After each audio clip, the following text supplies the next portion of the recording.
আপনারা দেখছেন শান্তন টিভি, দায়বদ্ধতাই যার ঐতিহ্য।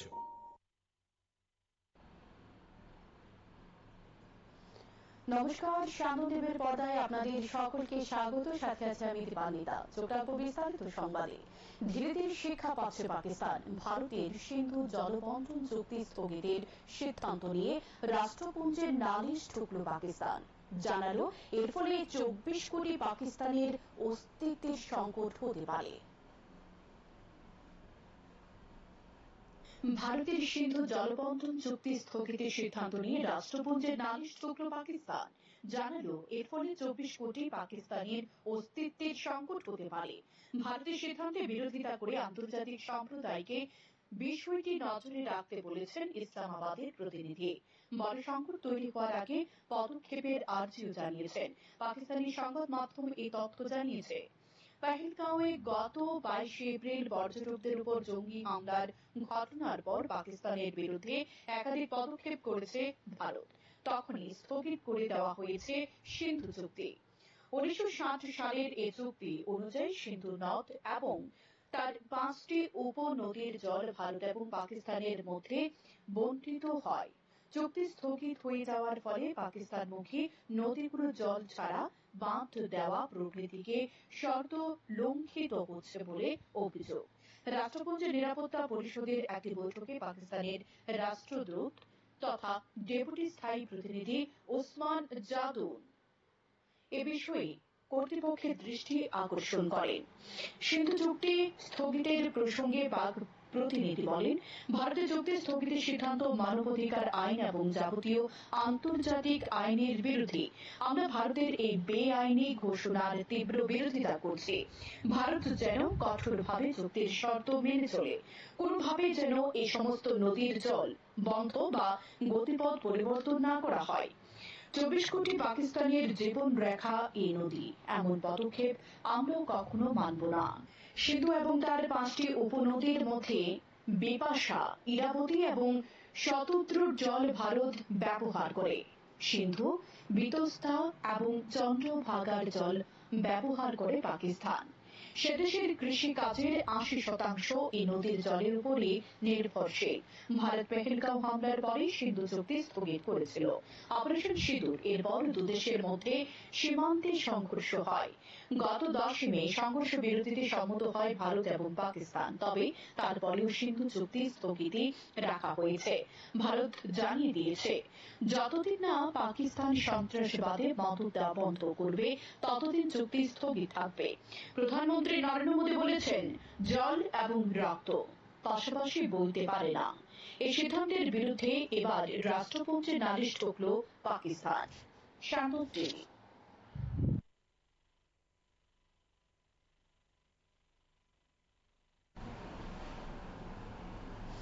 বোমাতঙ্ক তাজমহলে। শনিবার সকালে কর্তৃপক্ষের কাছে বোমা বিস্ফোরণে তাজমহল উড়িয়ে দেওয়ার হুমকি ইমেল আসে। মেল পাওয়ার পরে তাজমহল নিরাপত্তা বাড়ানোর পাশাপাশি একাধিক জায়গায় তল্লাশি চালানো হয়। রবিবার এই খবর প্রকাশিত হয়। পুলিশ জানিয়েছে, তাজমহল চত্বরে একাধিক জায়গায় তল্লাশি চালালেও সন্দেহজনক কিছু পাওয়া যায়নি। শাহরুখ শঙ্কর নামে অজ্ঞাত পরিচয় এক ব্যক্তি নামে কেরল থেকে ওই মেলাটি করা হয়েছিল। মেল আসার পরে গোটা চত্বর ফাঁকা করে দেওয়া হয়, সরিয়ে দিয়ে যাওয়া হয় পর্যটকদের। আধা সেনা ও পুলিশ গোটা এলাকাকে ঘিরে রেখে প্রায় 3 ঘন্টা ধরে তল্লাশি চালায়। এদিকে এই মেল আসার পরে বাড়ানো হয়েছে তাজমহলের নিরাপত্তা, মোতায়েন করা হয়েছে বাড়তি আধা সেনার জওয়ান।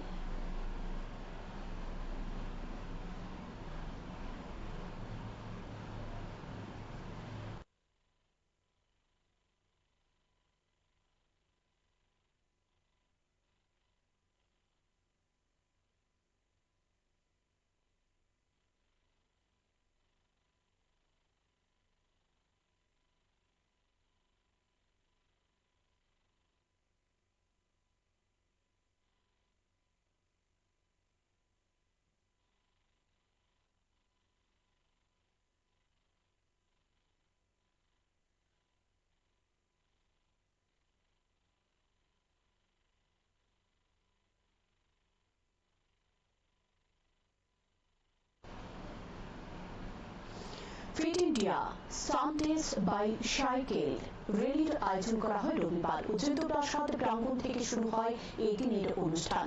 রাজ্যপাল ইন্দ্রসেনা রেড্ডি নাড়ু এই অনুষ্ঠানের উদ্বোধন করেন। অনুষ্ঠানে বক্তব্য রাখতে গিয়ে তিনি বলেন, বিভিন্ন জেলায় যাতে এই ধরনের বাইসাইকেল র্যালির আয়োজন করা হয়, তাহলে রাজ্যের ছেলে মেয়েদের বাইসাইকেলের প্রতি উৎসাহ বাড়বে। বাইসাইকেল পরিবেশ বান্ধব, বাইসাইকেল দ্বারা পরিবেশের কোন রকম দূষণ হয় না, বাইসাইকেল দ্বারা মানুষ শারীরিক এবং মানসিক দিক দিয়ে সুস্থ থাকা যায়। তাই সাইকেল চালানোর দিকে সকলকে গুরুত্ব দিতে আহ্বান জানান তিনি। আয়োজিত অনুষ্ঠানে উপস্থিত ক্রীড়ামন্ত্রী টিঙ্কু রায় বক্তব্য রেখে বলেন, খেলাধুলার ইনফ্রাস্ট্রাকচারের ক্ষেত্রে ত্রিপুরা বর্তমানে উত্তর পূর্বাঞ্চলের সব রাজ্য থেকে অনেকটাই এগিয়ে আছে। রাজ্যে দুটি আন্তর্জাতিক ফুটবল মাঠ, একটি হকি ময়দান, দুটি অ্যাথলেটিক ট্র্যাক এবং দুটি টেনিস কোর্ট করা হয়েছে। আগামী 2-3 বছরের মধ্যে রাজ্যে একটি সাইকেল ট্র্যাক করার পরিকল্পনা রয়েছে সরকারের। সরকার চায় খেলাধুলার ক্ষেত্রে রাজ্যের ছেলে মেয়েরা অনেক বেশি এগিয়ে যাক, তাহলে রাজ্যের সুনাম অর্জন হবে। ইতিমধ্যে খেলাধুলায় ত্রিপুরার প্রতিভাবান ছেলে মেয়েরা বেশ কয়েকটি পুরস্কার জাতীয় স্তরে জয়ী হয়েছে। তাদের সফলতার জন্য ত্রিপুরা গোটা দেশের কাছে গর্বিত বলে অভিমত ব্যক্ত করেন মন্ত্রী টিঙ্কু রায়।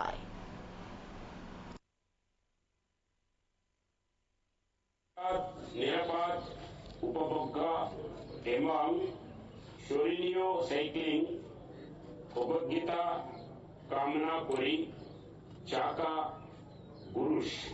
গুরুক এবং रविवार साइकिलिंग एयर चेतना विकसित हक।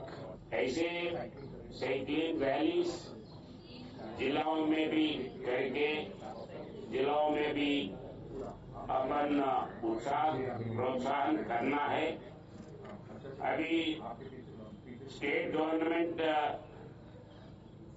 बच्चियों के लिए, हाई स्कूल पढ़ने वाले बच्चियों के लिए साइकिल भी उचित दे रहा है, तो उनका कंपटीशन जो साइकिलिंग लिए हैं उनका कंपटीशन भी रख के एक उनका प्रोत्साहन करना उचित रहेगा, ये मेरा सुझाव है। धन्यवाद एवं आसुन आमरा शुरू करी।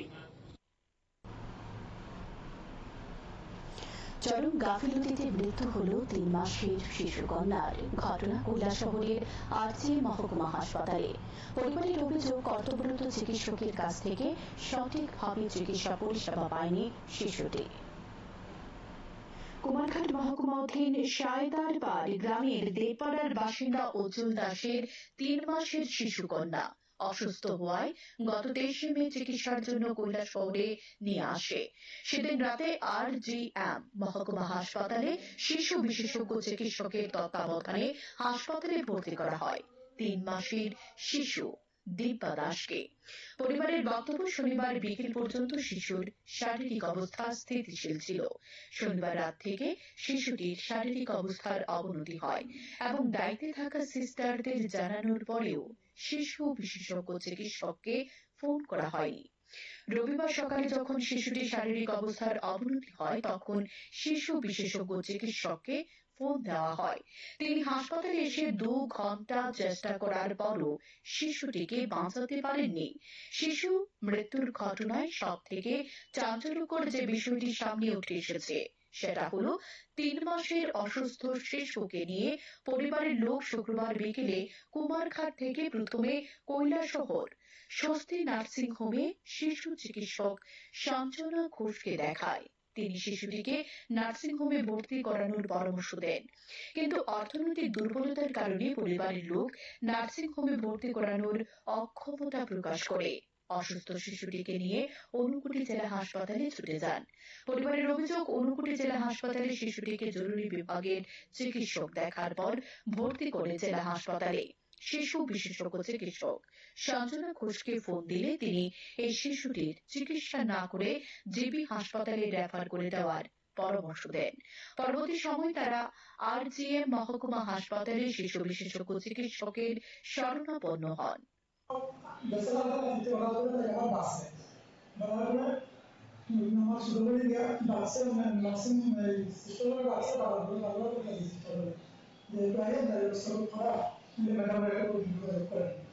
তো তারা আজকে সকালে আছে তারা কোনো রেসপন্স দেয় না আমাকে আজকে সকালে যখন আমার একটা বোন আছে তাই জন্য রেসে দেওয়ার পরে গিয়ে তারা ম্যাডামের এক্সাম দিয়েছে কিন্তু এত কালকে রাতে কন্টিনিউ হয়ে গেছে মেয়েরা তারা কোনো রেসপন্স দিল না ডাক্তার কোনো উল্টা শরীরে তোমরা তেমন তাদের চিন্তা করো সমস্যা কিন্তু আমরা পেশেন্ট হয়ে গেছি আমরা তেমন থাকুন বেশি দরকার ওটা যখন বেশি অবস্থা হয় তখন গাড়ি দিয়ে মেনে আনেছে মানে শেষ পর্যায়ে চিকিৎসা করছে এখানে রাখছে তারা তারপরে একবার বুঝতে পারলো হাতাম পেশেন্ট আপনার রেফারমেন্ট কিছু হয়েছে শেষ পর্যন্ত দেড় 2 ঘন্টা লাগে দিচ্ছে দুয়ে রাখলো চিকিৎসা করছে লাস্টে রান্না আমার বানিয়ে খাই চাষি আমার একটা বিভিন্ন আছে তো নেক্সট কোনো বাচ্চারা কমসে কম নিজের নার্সিং হোমে চিকিৎসা না করানোর কারণে কি পরিকাঠামো থাকা সত্ত্বেও এই শিশুটিকে জেলা হাসপাতালে চিকিৎসা পরিষেবা দিলেন না শিশু বিশেষজ্ঞ চিকিৎসক সঞ্জনা ঘোষ? এটাই হচ্ছে সবচাইতে বড় প্রশ্ন। এদিকে ঘটনার ব্যাপারে আরজিএম মহকুমা হাসপাতালে শিশু বিশেষজ্ঞ চিকিৎসকের কাছে জানতে চাইলে তিনি বলেন, শিশুটির মা শারীরিক জটিল পরিস্থিতিতে শিশুটিকে জন্ম দেয়। তাছাড়া শিশুটির জন্মগত ত্রুটি ছিল, একই সাথে অপুষ্টিজনিত কারণে ভুগছিল। 3 মাস বয়স পর্যন্ত শিশুদের ওজন বৃদ্ধি পায়নি। এই 3 মাস সময়ে শিশুটিকে কোনো শিশু বিশেষজ্ঞ চিকিৎসক দেখায়নি পরিবারের লোকজন।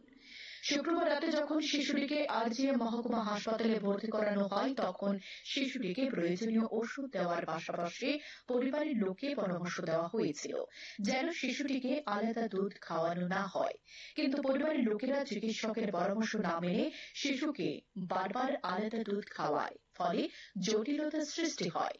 পরিবারের লোকেরা যদি চিকিৎসকদের পরামর্শ শুনত তাহলে আজ এই পরিস্থিতির সৃষ্টি হতো না বলে জানান আরজিএম মহকুমা হাসপাতালের চিকিৎসক। এই ঘটনায় হাসপাতাল চত্বরে ব্যাপক চাঞ্চল্য সৃষ্টি হয়েছে। মৃত শিশুর পরিবার সরাসরি চিকিৎসকের গাফিলতির দিকে আঙুল তুললেন। কান্নায় ভেঙে পড়েন পরিবারের লোকজন। শ্যামল টিভি।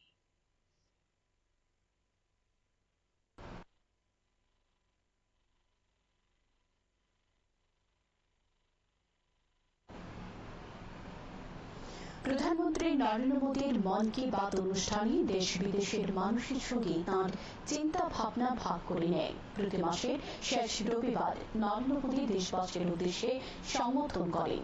আজ তাঁর 122তম পর্ব। পৌর নিগমের 15 নং ওয়ার্ডের উদ্যোগে ওয়ার্ড এলাকায় রবিবার প্রধানমন্ত্রী নরেন্দ্র মোদীর মন কি বাত অনুষ্ঠান শ্রবণ করার ব্যবস্থা করা হয়। সেখানে 122তম মন কি বাত অনুষ্ঠান শ্রবণ করেন মেয়র দীপক মজুমদার, কর্পোরেটর নিবাস দাস সহ অন্যান্যরা। মন কি বাত অনুষ্ঠানে অপারেশন সিঁদুর সাফল্য তুলে ধরেন প্রধানমন্ত্রী নরেন্দ্র মোদী। মেয়র দীপক মজুমদার এ বিষয়ে বলেন, আমাদের সেনাদের প্রতি আমরা গর্ব হয়।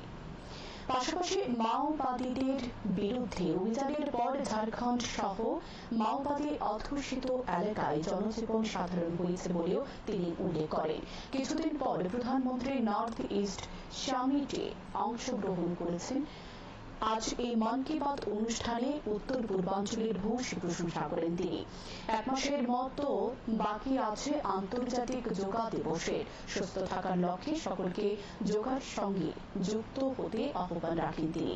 পাশাপাশি দেশবাসীর প্রতি ব্যবহৃত কাগজের রিসাইক্লিং করার আহ্বান রাখেন তিনি। আজকের এই মন কি বাত শ্রবণ শেষে মেয়র তথা রামনগর কেন্দ্রের বিধায়ক দীপক মজুমদার বলেন, ভারতের উন্নয়নে সবসময় বিরোধিতা করে চলেছে বামপন্থীরা।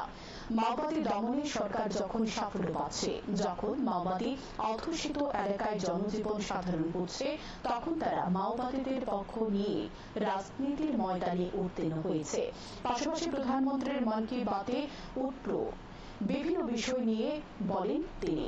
বিশেষ করে অপারেশন সিঁদুরের সাফল্য নিয়ে কথা বলেন তিনি।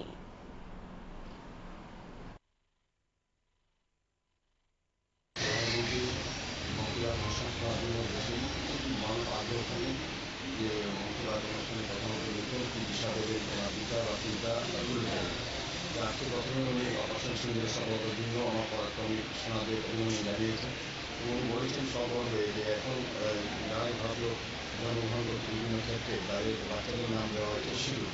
সিঁদুর কঠিন এত এত সাপোর্ট হয়েছে, এত মানুষ খুশি হয়েছেন এবং এত পরাক্রমে এতটা তার গুরুত্ব প্রকাশ করেছে সারা বিশ্বে গেছে ভারতের মান এখন প্রতি যাবে। তিনি বিভিন্ন বিষয় নিয়ে আলোচনা করেছেন, বিশেষ করে আমরা পরিচালনা করেছি আমাদের বিভাগ ভবিষ্যতে বলেছিলেন আগামী 2026-এর মধ্যে নকশাবাদ এই দৃষ্টিকে একদম শুরু করে কাজ করবে। সেই অনুযায়ী অ্যাকশন শুরু হয়েছে। আমরা দেখেছি বিভিন্ন জায়গায় মহারাষ্ট্র, আমরা ছত্তিশগড়ে যেখানে আগে মানুষ চলাচল করতে পারতো না, ভয়ে আতঙ্কবাদ, ভয়ে নকশাবাদ, ভয়ে এবং বাস গাড়ি চলছে, খুব খুশি, মানে আমাদের আবহাওয়া তৈরি হয়েছে, সুস্থ সুন্দর মতো ব্যবস্থা, মানুষ তার জীবনযাত্রা চালু রেখেছে। কিন্তু আমরা দেখেছি যে আমাদের এই দেশের কমিউনিস্ট পার্টিরা মাওবাদীদের হত্যা বা তাদের যে আতঙ্কবাদীকে যে নির্মূল করার যে প্রচেষ্টা সরকার নিয়েছে তার বিরোধিতা তারা করছে। তারা বরাবরই ভারতবর্ষের উন্নয়নের বিরোধিতা ছিল তারা, কিন্তু তাদের সময় আমরা দেখেছি বিভিন্ন ক্ষেত্রে মাওবাদীদের পশ্চিমবঙ্গে নাথুরায় আন্দোলন ছিল, এরা দেখেছি কংগ্রেস তাদের প্রচন্ড মদত ছিল, তারা রাজনীতি করে তাদেরকে ব্যবহার করে তারা রাজনীতি আসতে চায়। এটা ভারত সরকার এবার বুঝিয়ে দিয়েছেন যে এই ধরনের রাজনীতি করে লাভ হবে না, আতঙ্কবাদ, সন্ত্রাসবাদ, নকশালবাদ সবটাই ধ্বংস করা হবে।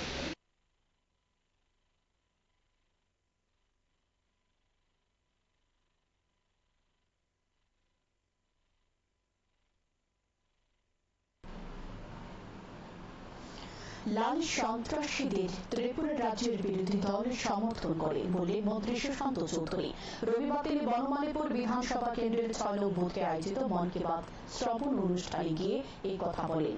তিনি বলেন, স্বাধীনতার পর দেশে বিভিন্ন রাজ্যে নকশাল দ্বারা বিভিন্ন ঘটনা ঘটেছে। কেন্দ্রীয় স্বরাষ্ট্রমন্ত্রী অমিত শাহ বলেছেন 2025 সালের মধ্যে দেশ থেকে নকশাল মুছে দেবে। এই নকশালরা দেশের সেনাদের লক্ষ্য করে বিস্ফোরণ ঘটিয়েছে, বহু সেনা শহীদ হয়েছেন, মৃত্যু হয়েছে বহু রাজনৈতিক নেতার। তাই এই নকশালদের যখন প্রত্যাঘাত করা হয় এবং পৃথিবী থেকে এই নকশালদের চিরতরে বিদায় দেওয়ার চেষ্টা করা হয়, তখন ত্রিপুরা রাজ্যের বিরোধী দল সিপিআইএম নকশালের পক্ষে কথা বলেছেন। আসলে তারা দেশপ্রেমী নয়, এ বিষয়ে মানুষকে বোঝাতে হবে। তারা 25 বছর রাজ্যে এমন একটা পরিস্থিতি কায়েম করে রেখেছিল, তারা কখনোই দেশপ্রেমী হতে পারবে না।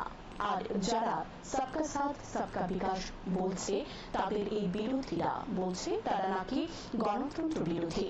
তাই এগুলো সকলের বিচার করতে হবে। মন্ত্রী সুশান্ত চৌধুরী আরো বলেন, নকশালবাদ হলো এমন একটা কার্যকলাপ যা উন্নয়নকে স্তব্ধ করে দেয়, মানুষের মানসিকতা বিকৃত করে দেয়। তারা পাকিস্তানের মদতপুষ্ট উগ্রপন্থা থেকে কম নয়। তাই নকশালের বিরুদ্ধে লড়াই করতে হবে। দেশের বর্তমান সরকার এই লড়াইয়ে সামিল হয়েছে। আর বলেন, বর্তমান সরকার যতদিন থাকবে ততদিন দেশ সুরক্ষিত থাকবে। মন্ত্রীর বক্তব্য মধ্য দিয়ে স্বীকার করে বলেন, আগে অন্য দলে ছিলেন, মানুষকে স্বপ্ন দেখিয়েছিলেন, অথচ পরিবর্তন করতে পারেননি। কিন্তু দেশের বর্তমান প্রধানমন্ত্রী নরেন্দ্র মোদীর নেতৃত্বে রাজ্যে বর্তমান সরকার এসেছে। মন্ত্রী বলেন, উন্নয়নের প্রতিটি ক্ষেত্রে ত্রিপুরা রাজ্য দেশের অন্যান্য রাজ্যের সঙ্গে পাল্লা দিয়ে এগিয়ে চলেছে। আয়োজিত অনুষ্ঠানে এদিন এছাড়া উপস্থিত ছিলেন মন্ডলের নেতৃত্বরা। আমাদের ত্রিপুরা রাজ্যের ওই গন্ডাছড়াতে যদি কোনো বিশেষ কোনো ঘটনা ঘটে, মোদীজি ওই গন্ডাছড়ার কথাকে মন কি বাতে তুলে ধরার চেষ্টা করছে। আজকে সিকিম নিয়ে কথা বলছে, নকশালিদের নিয়ে কথা বলছে। যে নকশাল ভারতবর্ষের স্বাধীনতার পর লাল সন্ত্রাসী বলবো আমরা তাদের, এই নকশালদেরকে ত্রিপুরা রাজ্যের বিরোধী দল সমর্থন করে। অমিত শাহজি পরিষ্কার ভাবে বলেছেন 2025-এর মধ্যে নকশালিজমকে ভারতবর্ষের বুক থেকে চিরতরে বিদায় দেবে। 30 জন নকশালকে মারা হয়েছে সেদিন, যারা প্রতিনিয়ত বিশেষ করে সিআরপিএফ জওয়ানদেরকে টার্গেট করে করে ল্যান্ডমাইন বিস্ফোরণ করে গুলি করে তাদেরকে মারছে প্রতিনিয়ত। এই নকশালিজমের কবলে পড়ে বহু রাজনেতা প্রাণ হারিয়েছে। এই নকশালিজমের কবলে পড়ে আমাদের বহু আর্মি, সিআরপিএফ জওয়ান, পুলিশ কর্তারা সেখানে শহীদ হয়েছে।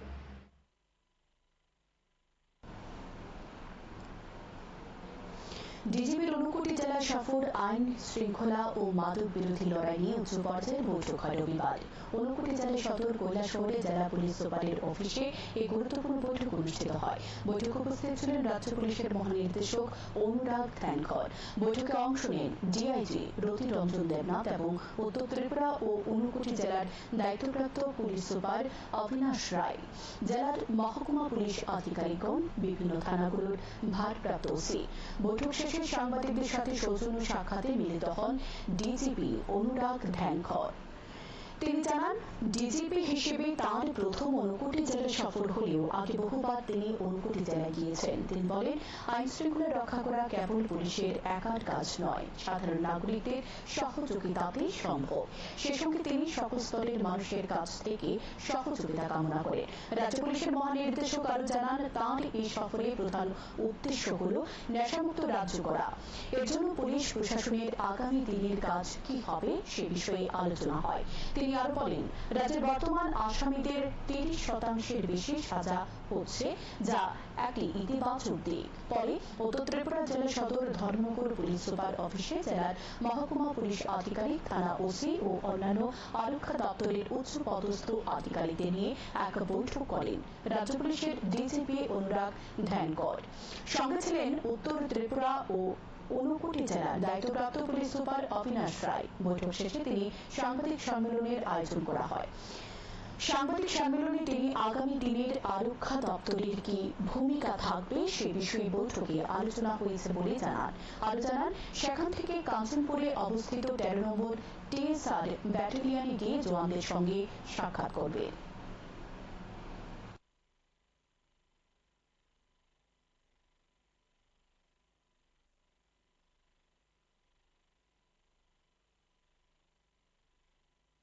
जो पुलिस है वो काफ़ी अच्छा काम कर रही है। यहाँ पे ओवरऑल क्राइम में भी ऑलमोस्ट 44% रिडक्शन है इस साल अभी तक। और हमारा प्रयास है कि सभी लोगों के साथ में मिलकर, पब्लिक के साथ में मिलकर जो क्राइम है उसको कंट्रोल उसी तरह से आगे भी कंटिन्यू रखें।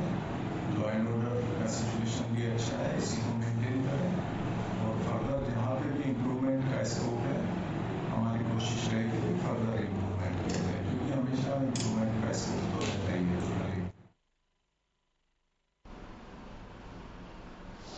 গত 17 মে পূর্ব জার্মানি এলাকায় জলে ডুবে মৃত্যু 2 ভাই বোনের। এই ঘটনাকে নিয়ে এলাকাবাসীর মনে সন্দেহ রয়েছে। আসল ঘটনা কি সেটা স্পষ্ট করতে একটি পারদর্শী টিম গঠন করা দরকার। রবিবার সাংবাদিকদের এক সাক্ষাৎকার দিয়ে এই কথা বলেন রাজ্যের বিরোধী দলনেতা জিতেন্দ্র চৌধুরী। তিনি বলেন, জার্মানির ঘটনার পর মুখ্যমন্ত্রী ডাক্তার মানিক সাহা এবং মন্ত্রী সুশান্ত চৌধুরী মৃত 2 শিশুর জেডানিয়া বাড়িতে গিয়ে মৃত 2 শিশুর পরিবারের পাশে দাঁড়িয়েছেন, তাদের আর্থিক সহযোগিতা করেছেন। এর জন্য মুখ্যমন্ত্রীকে ধন্যবাদ জানিয়ে চিঠি দিয়েছেন বলে জানান বিরোধী দলনেতা। তিনি আর বলেন, দক্ষিণ ত্রিপুরার কালাটেপায় এক শিশুর মৃতদেহ উদ্ধারের ঘটনার সুষ্ঠু তদন্ত করার পাশাপাশি অসহায় পরিবারের পাশে দাঁড়াতে মুখ্যমন্ত্রীর কাছে আহ্বান জানানো হয়েছে বলে জানান বিরোধী দলনেতা। বিয়োগের পর যে কোনো অঙ্কের টাকা বা সেরকম সাহায্য, এটা সমুদ্রে এটা এটা এই মানে একটা কণা ফেলার মতো, সন্তানের বিনতি কিছু হয় না।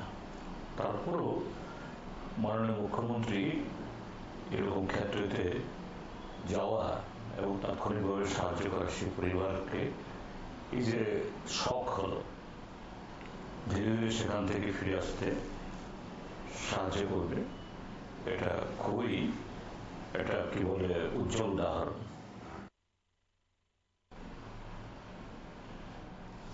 নেশামুক্ত ত্রিপুরার স্লোগান তুলছে সরকার, কিন্তু পুলিশের উপর আস্থা হারিয়ে নেশামুক্ত ত্রিপুরা গড়তে ময়দানে সামিল হয়েছে আমজনতা। শনিবার রাতে উদয়পুর সংবন এলাকায় TR033108 নম্বরের অটো গাড়ি দিয়ে নেশার কোটা বিক্রি করার খবর পেয়ে এলাকার লোকজন ছুটে যায়। তারপর দুজনকে আটক করে তারা।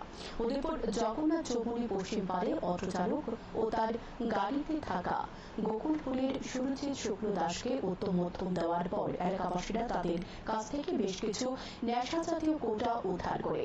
পরবর্তী সময়ে রাধাকিশোরপুর থানায় পুলিশকে খবর দিলে পুলিশ ঘটনাস্থলে ছুটে আসে, অভিযুক্তদের থানায় নিয়ে যায়। পুলিশ একটি মামলা হাতে নিয়ে তদন্ত শুরু করেছে। আমার কাছে ইনফরমেশন হয়েছে, আমার কাছে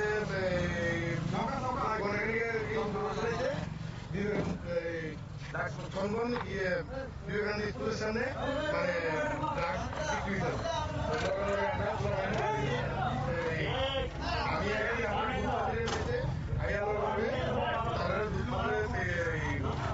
দুই পার্টি আসলো, এক পার্টি বিক্রি করতেছে, আরেক পার্টি মানে কিনতেছে। দুই পার্টিতে ভর্তি এবং ওই গাড়িটা চেক করে আমরা ভালো পরিমাণে গাঁজা এবং ড্রাগ পাওয়া গেছে। খোয়াই গত কয়েকদিনের ভারী বৃষ্টিপাতে কৃষি জমি জলমগ্ন হয়ে পড়ে, অথচ নেই জল নিষ্কাশনের ব্যবস্থা। বেশি জল হওয়ায় ধান কেটে ঘরে তোলা সম্ভব হচ্ছে না কৃষকদের, ফলে মাঠে ধান মাটি নষ্ট হয়ে যাচ্ছে। এরই মধ্যে গণকি গ্রাম পঞ্চায়েত এলাকার কৃষকেরা চরম বিপাকে পড়েছেন, ক্ষতির সম্মুখীন বহু কৃষক। মধ্যগণকি গ্রাম পঞ্চায়েত সহ জামুরা গ্রাম পঞ্চায়েতের একটা অংশ নিয়ে বিশাল বড় কৃষি মাঠ রয়েছে। এ মাঠে বোরো ও আমন দুই ফসলি ধান চাষ করে শতাধিক কৃষকরা। কৃষি মাঠটি খোয়াইয়ের বড়বিল হাওর নামে পরিচিত। গত কয়েকদিনের বৃষ্টিতে জলের নিচে চলে যায় ধানের জমি। মাঠের উপর আছে একটি জলাশয়। এই জলাশয়ে প্রায় 1 বছর যাবৎ ধরে সংস্কার নেই। সংস্কার না থাকার ফলে ছড়ার মধ্যে আবর্জনা ঝোপঝাড়ে পরিপূর্ণ হয়ে অপরিষ্কার অপরিচ্ছন্নতার জন্য জল নিকাশি ব্যবস্থা অচল হয়ে পড়ে রয়েছে। কিন্তু সে জল নিকাশনের কোনো ব্যবস্থা নেই। এত অধিকাংশ জমির ধান বৃষ্টির জলে ডুবে গেছে। অপরদিকে বৃষ্টি হলে বড়বিল হাওরে ধান গাছ জলের তলায় চলে যায়।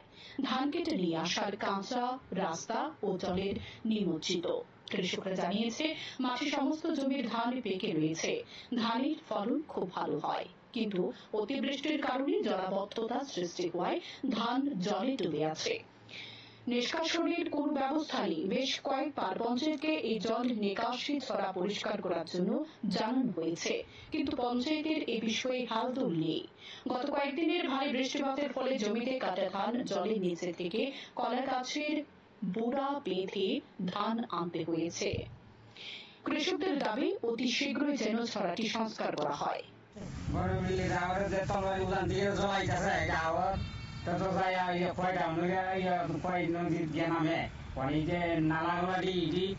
গাছের জাম হয়েছে ধানকে মুজে দিয়ে ধানকে মুজি দিয়ে যাইতেছে জলটা জলটা অনেক দিন বুঝেছে গাছে বুঝেছে দিন আমরা বুঝি দেখা পঞ্চায়েত থেকে বলছি এই জায়গা দিয়ে পড়াইতো এটা অন্য পড়াইতেছে না, আমরা পাটনা ধান বৃষ্টি হলোই ডুবে থাকা আবার ডুবে থাকা যত তাই না দিয়ে দিয়ে দিন জাম হয়ে বুঝেছে।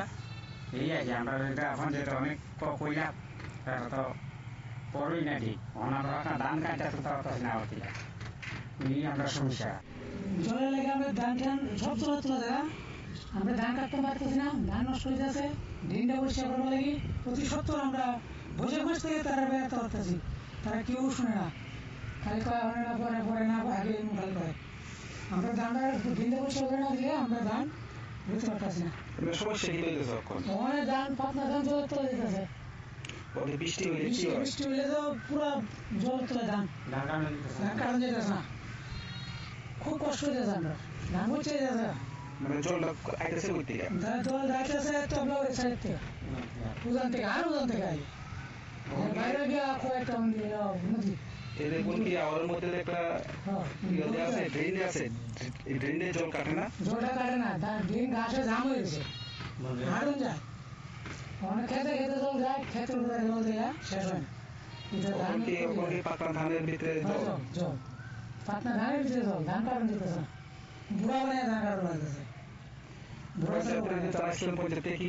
তারা কইছিলাম পরে তারা কিছু শব্দ করে না। এখন দেখার বিষয় কৃষকদের দাবি মেনে কত দ্রুত জল নিষ্কাশনের ব্যবস্থা করা হয়।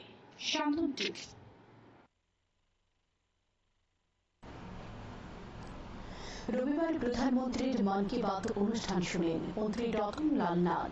এদিন প্রধানমন্ত্রীর ১২২তম মন কি বাত পর্ব অনুষ্ঠিত হয়। মোহনপুর মন্ডলের ৩৪ নং বুথে গজারিয়া গ্রামে এই মন কি বাত শুনেন মন্ত্রী। মন্ত্রী জানান, আজকের এই কর্মসূচিতে এলাকাবাসীর উপস্থিতি ছিল বেশ লক্ষণীয়।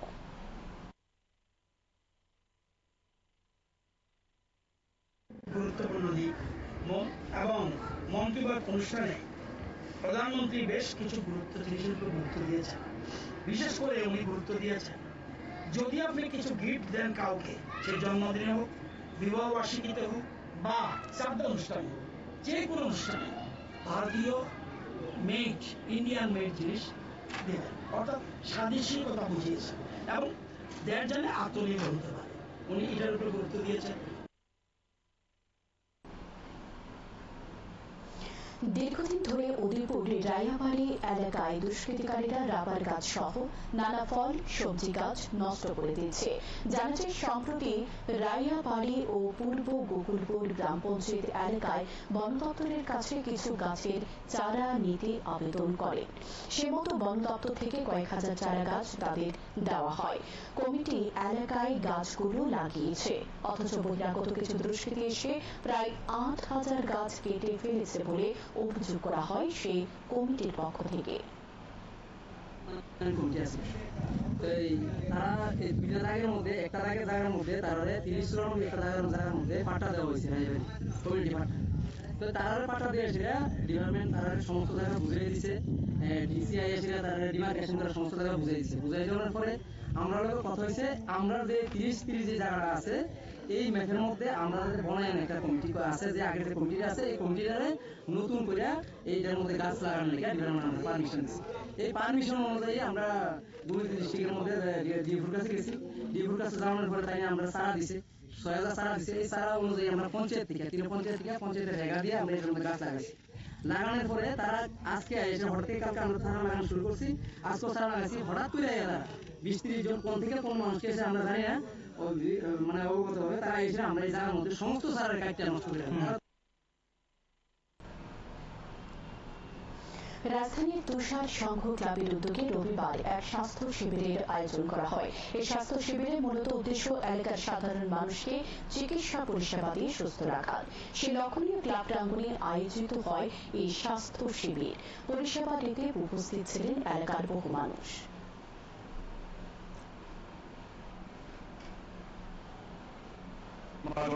আমরা এই মেগা স্বাস্থ্য শিবির করে থাকি এবং আগামী দিনও আমরা করবো আশা রাখি। এবং যে ছাড়া পেয়েছি এই উপলক্ষে আমি ডাক্তারদেরকে বিনা পরিশ্রমে ওষুধ দিচ্ছে এবং পরিশ্রম দিচ্ছে, তাদেরকে আমরা ধন্যবাদ জানাচ্ছি। অশেষ অশেষ ধন্যবাদ আমাদের ক্লাবের পক্ষ থেকে। রবিবার উমাকান্ত মিনি স্টেডিয়ামে আগরতলা প্রেস ক্লাবের উদ্যোগে এক প্রীতি ফুটবল ম্যাচ অনুষ্ঠিত হয়। এই ফুটবল ম্যাচ উপস্থিত ছিলেন আগরতলা প্রেস ক্লাবের সভাপতি প্রণব সরকার, সহ সম্পাদক অভিষেক দে সহ অন্যান্যরা। আগরতলা প্রেস ক্লাবের সভাপতি জানান, এটি একটি প্রীতি ম্যাচ। সহ সম্পাদক অভিষেক দে বলেন, বিগত বছরের মতো এই বছরও এই প্রীতি ম্যাচ অনুষ্ঠিত হচ্ছে। আগামী দিন আরো সংবাদ কর্মীদের এই খেলায় যুক্ত করার জন্য উৎসাহিত করবে আজকের ম্যাচ বলে জানান তিনি। এদিন এ টিম এবং বি টিমের মধ্যে খেলা অনুষ্ঠিত হয়। বি টিম জয়ী হয়।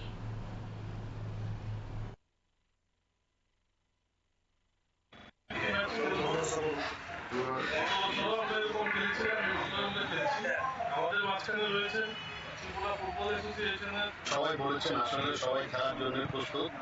তো এটা আসলে এই ম্যাচ আগরতলা প্রেস ক্লাবের একটা ধারাবাহিক একটা অঙ্গ। এটা সবসময় হচ্ছে, গতবারও হয়েছে, আগেরবারও হয়েছে, আগামীতে হবে। তো আমি বলবো যে আমরা সবাই আজকে খুব ভালোভাবে খেলবো এবং শুধু খেলাই নয়, একটা আনন্দ আমরা সবাই মিলে উপভোগ করবো। এই জন্যই আমাদের প্রীতি ম্যাচ।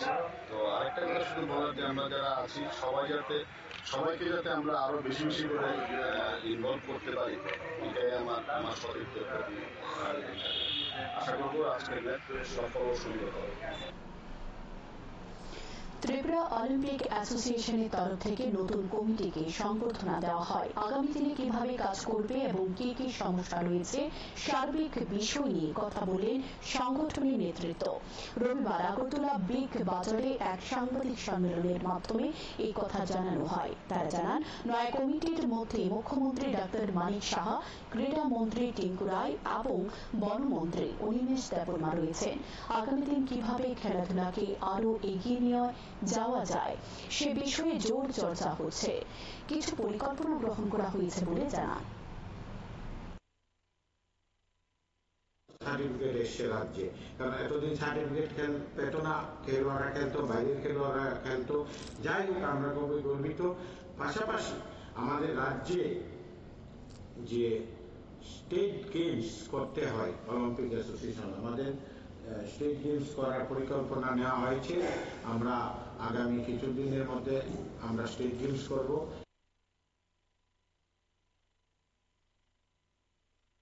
নমস্কার, এখনকার মতো সংবাদ এ পর্যন্তই। চোখ রাখুন স্যান্দন টিভির পর্দায়। নমস্কার। আপনারা দেখছেন স্যান্দন টিভি, দায়বদ্ধতাই যার ঐতিহ্য।